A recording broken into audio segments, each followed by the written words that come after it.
Hi, in deze video vertel ik je graag meer over de implementatie van een ISO 27001 management systeem.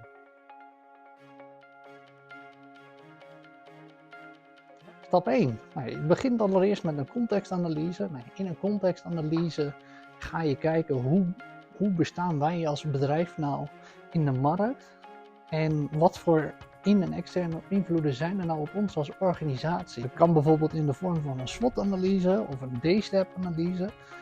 Linksom of rechtsom, je gaat in kaart brengen welke in- en externe factoren nou van invloed zijn op jou als organisatie. Naast dat je de contextanalyse in kaart brengt, ga je ook kijken naar stakeholders. Dus belanghebbenden voor jou als organisatie. Een belangrijke voorwaarde voor de implementatie van een ISO 27001 management systeem is een stukje leiderschap en betrokkenheid. Ja, het is een management systeem, dus het management of de directie moet betrokken zijn bij de implementatie van een ISO 27001 of überhaupt een management systeem. Zonder betrokkenheid of commitment vanuit de directie ga je er niet komen.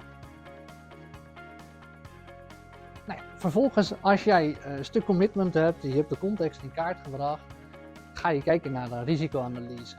In die risicoanalyse ga je kijken, oké, wat zijn nou de risico's die van invloed zijn op onze organisatie?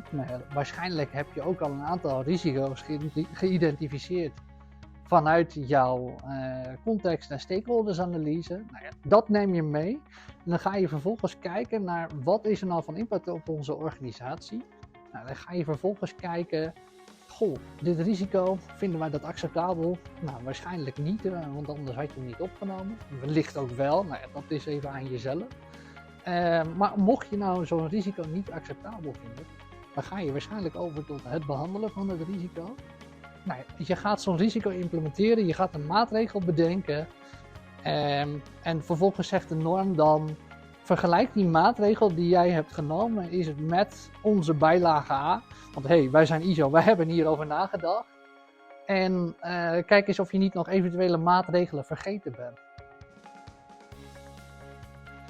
Dan heb je natuurlijk geïdentificeerd, dit willen we gaan doen, dit zijn onze doelen, dit zijn de maatregelen voor risicobehandeling. Daar heb je ook geld voor nodig. Tijd, mensen, middelen in het algemeen, in de breedste vorm van het woord. Je gaat zorgen dat je de maatregelen die jij hebt bedacht, dat je die ten uitvoer brengt en daar ga je een stuk monitoring op loslaten, zodat je ook weet, hoe staan we ervoor? Vervolgens heb je dus het stuk monitoren, waar we het eerder al even over hadden. Leven wij ons beleid na? Dus medewerker A heeft alleen toestemming om toegang te hebben tot applicatie A, maar uit jouw controle blijkt dat hij ook toegang heeft tot applicatie B. Dat is dan weer een afwijking van je eigen beleid en dat ga je dan vervolgens weer behandelen in het volgende hoofdstuk. Naast de controle op naleving ga je ook een interne audit uitvoeren.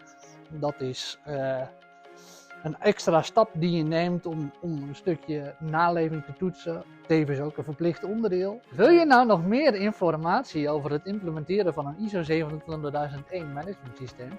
Bekijk dan ook eens onze andere YouTube video's. Neem contact met ons op of bekijk onze website.